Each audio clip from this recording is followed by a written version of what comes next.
Hi, welcome to another exciting episode of the Andre The Beast Crayton Show. Another exciting show and definitely another exciting guest. Let me take you down a journey. Just imagine, if you will, with me, haters. And haters come in all shapes, forms, sizes, the whole 9 yards. And sometimes we don't even know why people hate. Some people say they're born haters. I don't think they're born haters. I think haters become haters because things that they miss in their life, or the inability to look deeper and decide, what is it going to take to make me happy. But let's go deeper. How about one day you wake up and your life suddenly changes and you die? Massive trauma to the head, a motorcycle accident gone wrong, then coming out, and now you got to deal with, like I said again, the human factor. You get back into society and you deal with what you thought is a lifelong partner, and it turns out to be a nightmare from hell. And you still tell yourself, you know what, if I can get out of this one situation, I can get out another. This lady has gone through all of this. And I'm truly excited that she has taken the time to come on the platform on the Andre the Beast Crayton Show and share such an outstanding story of not only resilience, but the beast mindset that I talk about so often. All the way from Tennessee, let's welcome Miss Sabrina Fisher to the show. How you doing, Sabrina? I'm fantastic. How are you? I'm always good. It's an early morning for me and you, and we're about ready to have some emotional fun today. Before we get started, tell the viewers a little bit about you before we get into our story. Well, I am, best way to describe it.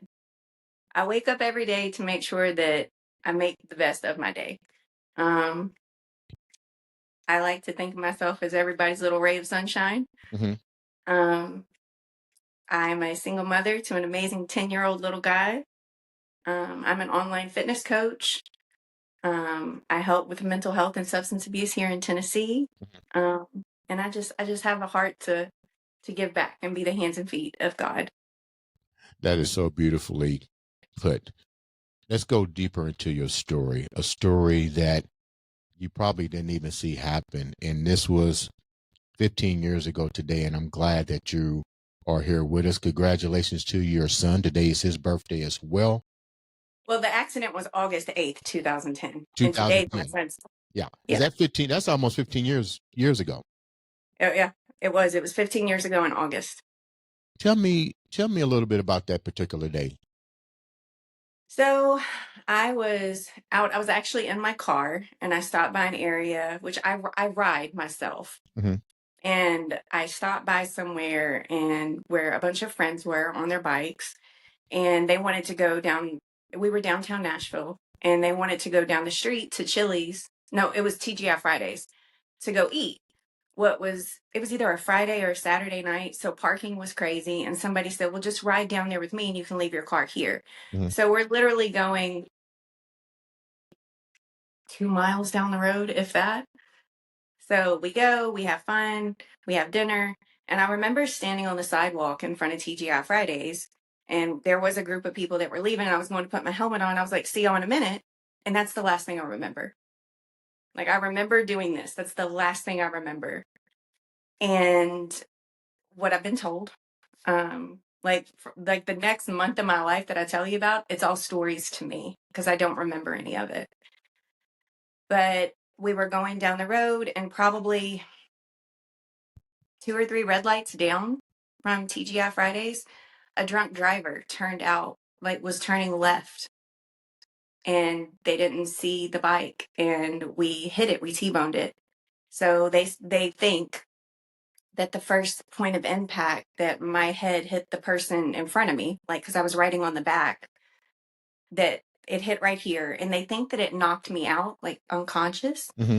because when the bike went up, it catapulted me and threw me 50 feet. And I landed directly on my head and it cracked the helmet and my head open. And I remember, oh, well, not remember. Well, there were stories told to me that people were even coming still down to TGI Fridays. They didn't realize we left. That were so heartbroken the next day because they passed and they saw a white sheet laying over a body, and they didn't realize it was me until the next day. But I don't know, they revived me somehow at the scene, and I posted about my story on social media, Mhm. and a firefighter actually reached out to me. He's like, "You're her." I'm like, "What do you mean?" He said, I'm the firefighter that had to go in the ambulance with you because it was just the highest level of whatever. Mhm. And they said that I was so distraught because they had to like contain me, like hold me down. Like he had to forcefully hold me down because like I was so out of it Yeah. that I didn't realize the trauma. And they had to put me in a medically induced coma because there was so much swelling on my brain.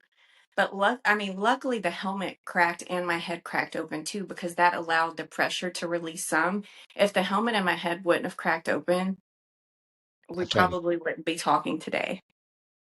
Um, and I remember my doctor telling me, my primary doctor, Mhm. that he said that Vanderbilt told him like we're just waiting on her because they didn't expect me to make it. And he told him, he said, "You don't know her." He's like, "Just watch." And I spent like a month in the hospital. I had to relearn how to walk. I don't remember any of it, Right. um, but I had to relearn how to walk. And my family told me that when I did come to, it's almost like I re-grew up because when I would say things, it would be like from elementary school. Mm. And then like quit like over time, like it would get a little bit older and I would talk about things all the way down to where earlier that year, my little cousin who had Down syndrome had passed away. Mm. And they said that somebody came in the room one time and I said, "No, no, no, don't shut the door. Grant's coming." And it broke their heart because they thought they were going to have to tell me again that he had passed. But I just gradually almost like aged over time in a very short amount of time. Mhm. Um, and then like I literally have maybe two, like 5 or 10 second memory from being in there. Mhm. And then after I was released, I had to be under 30-day, 24-hour supervision. So I had to stay with my family. Right. And then a month after that, I went back to work because they told my family, they're like, if she does make it, she'll never be a banker again. I was a banker at the time. Right. They said she has too much brain damage. And they said she may never live alone. She may need help. And 3 months after the accident, I went back to work. And within 2 months of the accident, I think that's what it was, like right at the beginning of the next year, I got a promotion to an assistant branch manager. Wow. And my dad said, "You only did that because the doctor said that you couldn't." I said, "You're exactly right." I said, "My God, you're the only person to Yeah. ever tell me what I can and can't do." What do you think? What do you think was the changing factor? Because most people being and I'm glad you're here with us. Let me first say that. But let me go back before I start answering a lot of questions here. You was on the motorcycle. Were you guys I know you don't remember, but the story, were you guys driving, like taking off? And more importantly, what happened to the other guy? You said that the impact, according to the story, you hit the other guy. What happened to the other guy? The other So person? he had some like injury like around his legs from like the impact. Uh-huh. But he was actually discharged from the hospital that night Wow. or the next morning because we were there for a few hours. Um, but the driver, her and her friends like jumped out of the car and ran on foot too. Wait a minute. Yeah, So yeah, they were drinking and driving. They pretty much caused that the situation to happen, and they flee the yes, scene. yes. Were And they luckily, teenagers? Were they teenagers? they were college students at Vanderbilt. So I'm pretty sure they're incarcerated probably now. They're not. They did get in trouble, um, but luckily there was a police officer who really cared. Like he worked the accident, and I was able to talk to him later on down the road, like when there was a court date, and he told me that she had Her story was that at her apartment, that she left her phone in her car with the car running, and somebody stole her car. Which the police went, he already knew who it was because of the descriptions. Right. And he was so smart. He let her tell her story and sign the police report. Yeah. Because believe it or not, causing an accident like that is not a felony. Really? But filing a false police report Is a is. felony. So he knew what he was doing, and he told me that. He Yeah. let her tell her whole story, and he let her sign that police report. He said, "Now I want to ask you a question." And he kind of described what happened that night. He said, "I'm going to give you one chance to tell the truth." And she broke down. Wow. You Yeah. know, this is a phobia of mine. I don't mind drinking with people. I don't mind people having a drink. What I don't tolerate is knowing when to say enough. Right. That's the problem that I have. And I think in certain cases there should be stricter laws with that, because you might not have been here Yeah. because of that. Even teenagers, I think the drinking limit needs to be more than 19 or 21, because you're not really capable, and you, more importantly, you don't know what type of traumas that you dealing with that alcohol can intensify. Now here's a Right. person that hit you, and like I said, this is called emotional intelligence. They freaked out. Yeah. They freaked out. Not saying that they're not compassionate, because I'm pretty sure it tore both of them up, not knowing if you lived or died. But it just shows you that the irresponsibility that can happen when you get behind the wheel and you drink. Right. It impairs your judgment, period. Now, what was the reaction of the guy that was on the bike with you as you was going through all this? Like, how did you get the accounts of what happened? If I guess because you said the motorcycle flipped, so it must have knocked him off. And Well, it did this. So like it threw, I think it like threw him into the bike and the car, and yeah, it catapulted me over. I got you. So the stories, like everything I know is such a, I still to this day, because on my anniversary I post about it, still to this day somebody will tell me something that I didn't know, like, "Oh, I visited you in the hospital," or, "Oh, I remember when I did this," and I was like, "I had no idea." So it's still so crazy because it's literally a month of my life I Yeah. don't remember. Let me ask you a question. We talked a little bit, and you mentioned the word died. Hmm. Were you pronounced dead on at any point of this trend that going through this? Well, at the scene they had to revive me because, like I said, they had me covered in a white sheet, That's what I was which, going to say. That I was trying to get to, because you said that people went by you and there was a white sheet, so you was dead on the scene. yes. Wow. And again, I didn't know that until the friend who said, like later on, that they were driving by to come meet us there, and they were like, "Oh my God, we passed this accident," and he was praying like, "Oh my gosh, there's a white sheet, somebody died." And then he said the next day he found out it was me, and it tore him up because he was like, "Oh my God, like I had no idea." Wow. You got to forgive me, ladies and gentlemen. I'm just speechless. 'Cause in my mind, I see this, and I'm asking myself, like, how could this have even happened? But things happen. You managed to pull out of it when all odds were against you. Why do you think that was? Because my purpose wasn't filled yet. And it's crazy. When I bought a motorcycle, my parents were so against it. And they're like, "You're going to kill yourself on that thing." I said, "I'm not going home until God's ready for me." I was like, "I'm not going to go jump out of a plane without a parachute." I was like, "But until God's ready for me, He won't call me home." So I do remember after I got my memory back, my parents got so mad at me. I was like, "See, I told you." Now, what kind of motorcycle did you buy? How old were you when you got the motorcycle? Oh gosh, it was, I'm not going to lie, I didn't even know how to ride. But Really? I ran, it was a Valentine's Day. I was single. I'm always single on Valentine's Day. And I was like, oh, look, a motorcycle store. Let's just go in there and look. And I saw something that was black and red. Like, I love those colors. I was like, it's pretty. I want to buy it. And I said, I'll buy it if y'all get it to my house because I don't even know how to start it.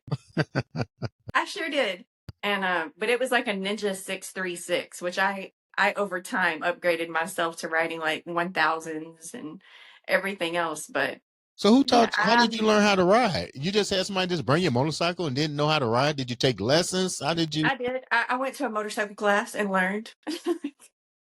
And I love it. I seriously do still love it because it gives you like this escape. Like for me, when I'm on a motorcycle, Yeah, like it's tunnel vision. It silences out the rest of the world. And I love it, but I love my son more. So I don't ride anymore. right, I might ride from time to time, like I don't own one anymore, right.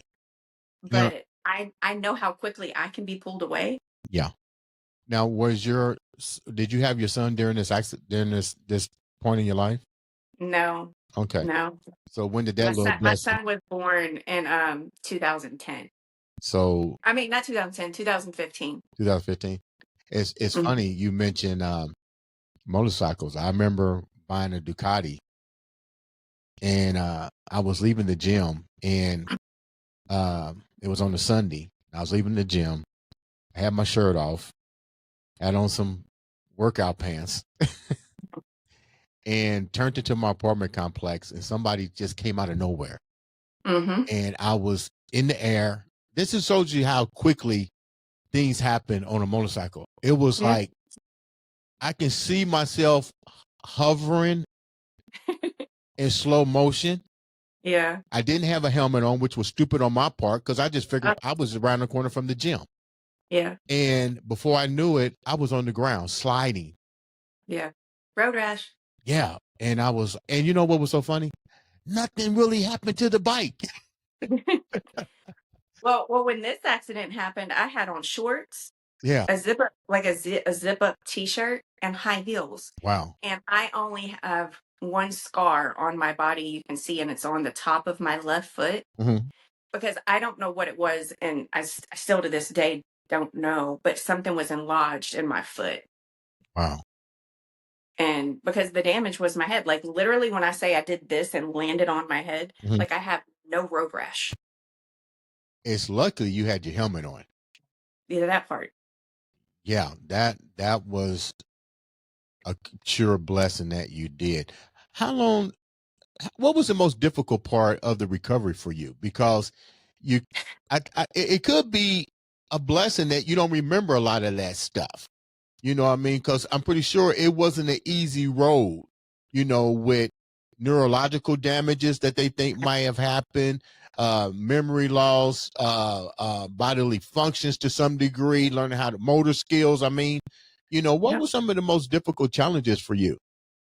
The one I remember, because again, I don't remember going, because I was in Stallworth rehabilitation for like 3 weeks, Right. having to do like I said, memory recovery and relearning how to walk. But the one I do remember is when I was at home with my father, because I went and stayed with my father for a month afterwards because I had to be under 24-hour supervision. Yeah. Is I had short-term memory loss, and I remember having it, and it was so bad, Andre, like so bad. Like we could be sitting here talking, if I heard just the smallest like pin drop over there, I could do this and turn back, and I wouldn't remember what we were talking about. And my father, bless his heart, and I love him, but he's an interrupter. He doesn't care if you're talking.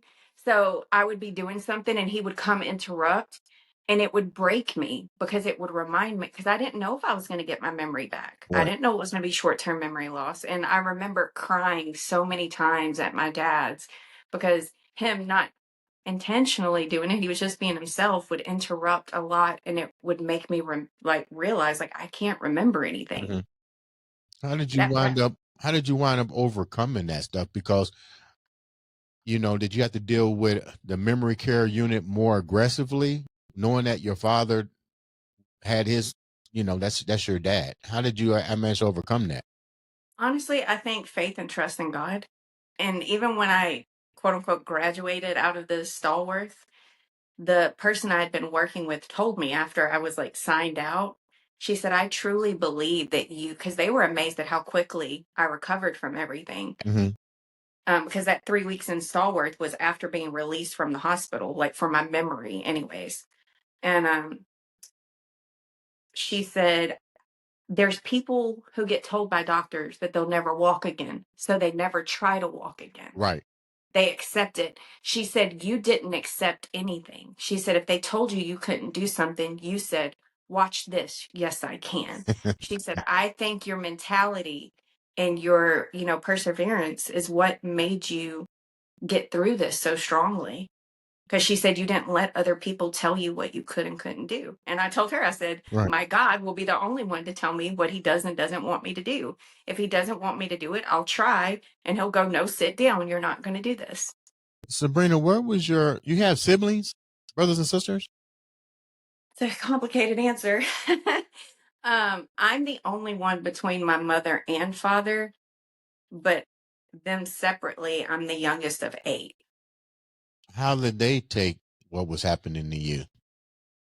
Um, I can't really remember, to be honest. Okay. I do know that family and friends told me, that it was the hardest thing in the world. One of my best friends at the time, which I ended up marrying later on down the road, and we're divorced now, but he still to this day cannot talk about it. Like, it's so crazy. The man I married would not tell me anything about that time because he said it was the hardest thing in the world he had ever had to go through because everybody thought I was gone, that I wasn't coming back. Hmm. Let me go back a minute. Are you close with the 8 With the siblings? what? Are you close to the 8 siblings? One, because I also have a very strong boundary and like protecting my son and just Right. we'll just say it was a very toxic family growing up with a lot of things, and Okay. that's probably intel for a whole nother show. What about Um, your mom? I mean, you say with your dad. Was your mom involved with your rehab emotionally at all? um, my mom raised me, but me and my mom don't have a relationship, if that makes sense. Like, honestly, I don't really like. I know that she was around, but I don't remember her being around. Yeah, you would think that, 8 stepbrothers or half brothers and sisters and a mom would just be like hands on, you know what I mean? And you it's just different. You're a female. I know you're staying with your dad, but learning how to do all these things again, you still need some guidance from a female's perspective because there's certain things that you're gonna need that a father just can't provide. Luckily, I have an amazing stepmother that her and my father have been married since 2 months after I was born. Uh-huh. So I did have that motherly Good, care, but it was from my stepmother. good. At least that I remember. I don't want to take away if my mother did do something, Right. but we'll just say that if she did, it wasn't impactful enough for me to remember, unfortunately. Let's move forward a little bit. And thank you so much for taking time out this morning to come and share this beautiful story. You wind up getting into a situation that most women get into, men and women. Let me rephrase that: domestic violence. Yeah. What was that like, and how did you get out of that? Um, it was like it was actually just a couple of years ago, and I s- this is the part about me trying to be the hands and feet of God and helping people is I saw red flags at first, but I was trying to love them through it. Mhm. And then just one night he had drank a lot and I ended up with a busted face. And I immediately called the cops and I never spoke to him ever again. Does he remember So busting your I face? I don't think he does. I don't know that answer honestly, but I do remember going to court and I took a picture because there were pictures that they took that night. Um, and I printed them off. And the first time we met for mediation or whatever it's called, I told them I was like, give his attorney these pictures, and they said, "Are you sure?" I said, "Yes," because I know he doesn't remember. Because here's the thing is the night that it happened, he turned into a monster. There's no justification for it. But outside of that, he really was a good person. And it's not victim's remorse or anything. Like, I'm not going to take away that he wasn't a great person. Mhm. Like, I wouldn't have been with him if he wasn't. But there was just a lot of unhealed things within him that when he drank, that monster came out. And I knew that he didn't remember. And sure enough, once they showed him them pictures, like anything that we asked for or said, like, hey, this is what we are asking to be done, it was okay. They didn't even try to fight it. Because again, I knew that he had, again, how we talked earlier about alcohol impairs judgment. Like, I'm positive he doesn't actually remember anything from that night. You mentioned something, and I'm trying to just get a little clarity because I hear this from so many people. Even on my own, I've dated and I've seen red flags. Now, when I see flags, I'll be like, "Hey, I can't deal with you." You know what I mean? Because I'm not here to heal you. Yeah. I mean, that's just the bottom line. You have to heal yourself. Yeah. Now, I'm there now. I'm there now. yeah, you have to heal yourself. I'm not knocking. I wasn't bought here to heal you. Right. To maybe inspire you, yeah, but that's a whole different ball game. You have to heal yourself. So you saw red flags, and you said, "I thought," because this isn't the first time I heard this from females, and it's so funny. I even know females that them seeing the red flags, they still can't walk away. They try to justify reasons to stay in a situation, and they never can come up with the conclusion. Like, what were the flags that you saw, and more importantly, like, why did you really stay?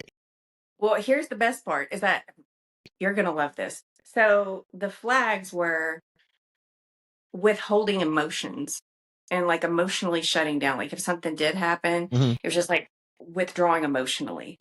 It was never physical. It was never verbal. It was his actions. And I remember I was going on a vacation with my son for a week and he shut down emotionally. And I remember having a conversation with him going, you know what, this week we don't need to talk. We both need to really think about where we're at in life, what we're wanting, what we're willing to do for ourselves as individuals to grow together. Mhm. So when I came back, the day that it happened, it was a Saturday. That morning, I told him, we had a conversation. I said, I think we need to separate. Like he lived with me. I said, I think you just need to move out. Like we don't have to break up, but I think we need to take several steps back because I need you to work on yourself because you want to. Because we had talked over and over for a long time about him going to therapy, but he never did it. Mhm. He never made the calls, and I wasn't going to do it for him. Mhm. And I told him, I said, I've come too far in my healing journey to go backwards to help you. Like I told him that the day it happened. And he begged me. He said, I had this great night planned for us. Like it was like a piano bar and a nice dinner. He's like, please, please, please, just, I really have this night planned for us. And I said, okay. But if like the way things happen, if any of those things happen again, like I'm done. I can't do it. So I think me setting that boundary of going one more time and I'm done actually tipped the iceberg that night. Mhm. So when the stuff started happening, I think in his head, I think my perspective, me analyzing it, I think that when he realized what he did, he got angry because he knew I was done. Which I didn't say I was done that night. Like I was just like, I just want to go home. Like I tried to lay down in the bed and go to sleep. Like I wasn't arguing or anything. So And when the accident, when the violence happened, where was your son? he had spent the night with a friend that night so that we could go to dinner. Is it his son? No, Okay. no. How long did the abuse take place? That one night. Like no, the actual physical was that night. Cause I'm that person that like I use this analogy that God had to thump me in the head to go stop. To walk Was he away. verbally? Because you say he shut down. So I'm trying to just understand this. Um, you figure that you setting the boundaries really set him off. But to me, there might have been other things that he might have done that really wasn't physically altercating. Does that make any Right. sense? Right. Did he ever yell? Did he scream? Did he hit a wall? I mean, that's a lot of rage that's all of a sudden just to go off. Right. And that's what I'm saying. Like that, I never saw that coming. Because if it would have been little things to add up to something that bad, Yeah. I would have never, like, it would have never gotten to that. But there were things, like I said, emotionally shutting down, like saying, "Oh, I'm gonna leave." Like we had went to oh, I can't, Ridgeview, Georgia. I think that's what it's called. We had went for my birthday and we went to dinner, and had drinks. And I remember him driving back and he almost hit a tree because we were going, and I was just like, I was scared. At that moment, I was like he drank a lot. And even when we got back, I don't, I, he was just withdrawing. He wasn't yelling. That's the crazy part. He was so calm, but it was the things he was doing and just shutting down. And I remember that night going, I want to go home. Like I'm scared to be here because of how he just shut down. It was almost shut down to a scary moment. Now, I don't had know you how to already explain. had you how long had you been out of your accident? Oh gosh. So the domestic violence happened in 2023. The accident happened in 2010. Okay. So there was a huge gap. Like from my accident, I had already been, you know, recovered, gotten married, had a Mhm. child, bought a house, had a divorce, been divorced for a few years. And that was my first relationship since my divorce too. So I was like, okay, I'm just gonna stay single forever. Like So you wind up getting home and all of a sudden everything just went berserk. it started downtown Nashville, and we actually got home separately. And it was, I don't know, like, do you want to know the scenario that happened downtown? Yeah. So we were out, we went to dinner, had drinks, we're going to bars. And again, he drank a lot. And I'm not saying that I drank, right? And I drank a lot that night. And we Ubered down there because we knew we were going to be drinking. And I remember saying, like, I'm ready to go home. And we had gotten to a red light at Fifth and Broadway in Nashville. It's a very popular corner. And we were sitting there and we were waiting on an Uber, but the line was so long, the traffic was crazy. And he was like, I was pointing, I was like, well, there's all these ones right here. He's like, well, we got to wait on the one that I've ordered. It's up here around the corner. And I said, okay, my feet hurt. I'm just going to sit down. And there's an Apple store right there. And they have like a ledge on the side of their building, like literally. So from the sidewalk right here, like the edge of the street, like you can step down in the road. I just walked to the back of the sidewalk, turned around and sat down. You remember, this is midnight, 1 o'clock in the morning, downtown Nashville. I have heels on, a skirt, like I have nothing. He told me not to bring my credit, my credit cards or anything, that he was paying for everything. And he lost my ID earlier that night. So I turn around and I sit down, like literally I just say, I'm just going to sit down. My feet hurt. I turn around and he's gone. I couldn't find him anywhere. Like I was like, what? And so again, a female by herself, downtown Nashville, drunk. Like I'm not going to say that I wasn't drunk, but I wasn't drunk to the point that I couldn't remember anything, Mhm. you know? And I'm like freaking out. And I'm calling him back to back to back, won't answer the phone. I'm terrified. Like, what just happened? And again, everything was fine up until this point. Nothing was wrong. It had been a great night. Mhm. And I remember asking an Uber or like a car right there, like, how much would you charge to take me home? And they're like $100. Well, guess what I didn't have? At that time, I didn't have like the Uber app. I didn't know about any of that because I never used it. So I didn't, like, it They didn't was gonna register to charge me. you $100 to take you home. Right. So like at this point, like I'm crying, right? Like, what do I do? And again, I had been drinking, so I wasn't in my right state of mind to think about things. And like a lot of my friends is like they're mothers, they're single mothers, right? Like I didn't think to pick up the phone and call a friend. I was thinking, oh my God, get me out of downtown Nashville. So people are going to say, Sabrina, that was crazy. I really feel like it was God protecting me. I saw this truck with two younger guys in it, and I don't know why, but I was just like, where are y'all going? And they said that they were going like the direction where I was like, can you please take me home? They saw me visibly upset. Was that the smartest thing to do? Was for a female to jump in a truck with two guys? Absolutely not. Okay. But again, I really feel like God placed them there. Hmm. But let me tell you, as soon as they had like a double cab truck, Yeah. as soon as I stepped in the back, he jumped in the back. Who? My boyfriend at the time.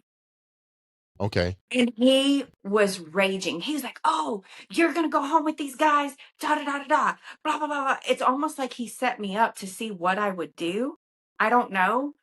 But like at this point, these guys are just looking like, what is happening? And you can tell at that moment they just wanted to protect me Yeah. because they saw the situation I was in. Yeah. And he jumped out of the car. And I remember getting out. I was like, I was calling you, I was calling you. And he just screamed. And I remember just crying and crying. I remember that I got back in the truck because like that was the safest thing that I felt to do at the moment. And these guys like stopped at a gas station, let me use the bathroom, bought me a Sprite, and brought me home. Did Like they didn't try even to tell him to de-escalate? like I think that they were so scared. They were just like they were frozen. We all were. Like what is happening? Because it was very like rage. Okay. And then but then he got out of the truck. And but so they brought me home. Again, didn't even pull in my driveway. Very polite young men. That's why I said I really feel like they were God sent. Um, Pulled up, didn't even pull in my driveway. And I told him that I had cash at the house, that I would give him money for bringing me home. And I remember walking up the driveway, and I have video of it in my security footage Hmm. that I'm walking up the driveway, and he walks from in front of my house. Like he was sitting in the dark in front of the house. And he walked up so much that it scared me that I dropped everything. This is your boyfriend. Yes, and we So lived how did he get together. home? How did he get to your house? I'm assuming the Uber, This is but crazy. yeah. So I remember I came in the house, like as soon as I walked through my garage and into the house, my money was right here, and I took the money back out to the young man and I told him thank you. And I came back in, and I remember thinking, I can't do this. And I was just like, I went in the bedroom and I was putting on my night clothes, and he was like storming through from the closet to the bed, like just throwing things on the bed. Hmm. I didn't even say anything. Didn't even say anything except I can't do this tonight. That's all I said. And I remember I pulled up the covers and I got in the bed. I turned out the light, pulled up the covers, and got in the bed. But apparently, when I got in the bed, it knocked some of the stuff in the floor. And when he came in and turned on the light, he just started raging. Like I was terrified. Like when I say I saw a monster, and he just started picking up things and throwing things at me. And I was just like, stop, stop, stop. And I remember I kept telling people, I was like, it felt like he hit me in the face with a brick. Wow. And I remember something hit me and I did this and I just felt blood start going down my face. And I said, F this, I'm calling the cops. And he said, fine, I'll put my gun right here. So again, drunk person, gun, blood, terrified. I call the cops. They tell me, they're like, where is he? I said, he just, because he was going from his car in the house, taking things out to his car. Hmm. And they said, can you safely get out the back door? And I said, yes. So I'm in the backyard in the dark crying, and they get there, um, or here, and they ask him like what's going on. He did, they said, do you have a gun? And he said, yes. And they said, where is it? He said, in the house, he didn't even, this is how drunk he was. He said, it's in the house, in the bed, the nightstand by the bed. I didn't even know he had a gun in my house. Let's start there. But so they went in there, they said it's not there. And he said, oh, well, it's in my car. They searched his car, couldn't find it. Then they said something to me about it. And I said, he said that he put it on the dresser and they found it. Um, so yeah, I mean, like, again, it just all happened so quickly. And they couldn't figure out what hit me. His attorney tried to say it was maybe like a belt buckle, because it gashed my whole eye open from here to here. Hmm. And I was like, no, it really felt like he hit me in the face with a brick, but they could never figure out what it was, because they thought, my friends thought that he had done this before, because by the time the cops got here, Mhm. other than the blood all over the bed and the floor and me, it looked like nothing happened. When I mean he cleaned up, and it was probably 2 months after the court date, I was flipping my mattress on my bed, Mhm. and I found a box of like game cards, like those word games like Mind Stimulate Me or Yeah. whatever. I found it behind my bed, and it was covered in blood. So that's what hit me. I knew that it was something like a block. Wow. Yeah. So you wind up, he wind up being detained. Mhm. He got out on bond, I take it. Yep. The next day. You never brought it up until the day you guys went to court and he came through and now you guys um have separated. You have a son now. With everything, how has that changed your life now that you have a son? You had a son, you got away from the domestic situation, you recovered from the motorcycle accident. Today's your son's birthday. How was all that, everything that you've gone through, how has it made you today? Honestly, the best mother that I could possibly be, because it's taught me a lot and all of those things. And you've said it a few times, is you've called me resilient. And it's so funny because I got into bodybuilding after the domestic violence because I said, I don't want to be called resilient anymore. I said, I want to be called strong. Okay. But because I was like, resilience, like, hey, life put you through, but hey, you came out. I was like, I want people to see me as, resilient, but also strong, Mhm. not just. So I chose bodybuilding because I was like, I want to put myself in a hard spot. Like, I don't want to be backed into a corner and have to fight my way out. And it really, truly has made me the best version of myself physically, emotionally, and mentally. Because after going through that, I tried to go to therapy, and they asked me, they're like, have you ever been diagnosed with PTSD? And I said, no. They said, we can't help you. We're going to refer you somewhere else. And I went through EMDR therapy, and it taught me so much. And What even is when, that? What kind of therapy is that, real quick? um, I can't remember what the acronym is, but it's like an emotional reaction therapy. Hmm. Because, when you have traumas like that, like you're triggered, Right. like you trigger, and I still have them. I'm human, Hmm. especially with, I mean, because what you've heard of what traumas I've been through, like, honestly, that's a small snippet Hmm. of things that I've been through. And it's taught me how to manage them, to not have anxiety over them, how to compartmentalize them just for the moment until I have the emotional bandwidth to process them and What's to the number understand one them. trigger? What's the three biggest triggers for you? I think that's cool for people to understand. We all have those. That the thing is, do we have the emotional Yeah, insight to intelligence. deal Yeah. with it? What are your three big ones that you have to deal with? Well, the scary part is you don't know you have a trigger until it happens. Right. So, but so far, and my son's father knows this because my son's father, we went through our own stuff. But what is when my son acts like his father, like puts me through the emotional and mental abuse. Well, not my son, but I went through a lot of that in my marriage. Hmm. Is when my son does those things that hurt me in my marriage, and a trigger. I don't even know what triggers it. I know the response is that I shut down. Like, I'm the most loving, caring person I know. Hmm. But the minute that I feel that I'm about to be hurt, I turn off and I become very cold and I'm guarded. Hmm.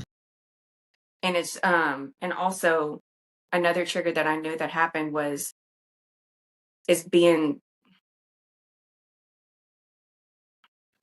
I don't know how to even describe them. But because it's like I can't really tell you what my triggers are, but I'm aware when I'm being triggered, Hmm. and I have the knowledge and the confidence in it now that I can tell somebody like, hey, I'm not in a good place right now. Like, Yeah. I need to process something. I need to come back to this in a while. Well, that's pretty. So Go ahead. unfortunately, like, honestly, when people have triggers, like, it's not You can't tell somebody like, hey, don't do this, it's going to trigger me, Right. until you've been triggered. Right. Right. Such a beautiful story. And I'm not going to use the word resilience anymore. I'm gonna use the word No. I'm gonna use the word strong with you because you're definitely strong. How can the viewers reach out to you and support you and know about continuously knowing about your story? Because I'm pretty sure there's more to come with you. Well, I share a lot of my story, the good, the bad. I'm very transparent on my Instagram, and that's Coach Sabrina Fisher. Um, I have a Facebook that's Coach Sabrina or Sabrina Fisher, and I have a TikTok. I'm not as present on there as I am Instagram, but that's Coach Sabrina F. But again, I try to share. I don't share my whole life, but I share the good, the bad, and the ugly, because I realize that me going through these things, especially the domestic violence, Hmm. is that it's more common than what people realize, but people just don't talk about it because they're ashamed, because they think it's their fault, Right. because nobody else talks about it. Hmm. So I'm very vocal about the good, bad, and the ugly, because I want people to understand like they're human and that we're not perfect. And I don't try to portray this social media fabulous life that I don't really have just to make other people envy it. Mm. I'd share my life to inspire people to keep going. Sabrina, thank you so much for taking time out of your busy day to share such a strong story of resilience. Um, Definitely keep in contact because I'm pretty sure there's a lot more to your story and your journey as we continue to move through this life. Ladies and gentlemen, make sure you subscribe, like, share, click that button. All it takes is one click to make a difference in your life or somebody else's life. This has been, and like I said over and over again, another exciting episode of the Andre the Beast Crayton Show.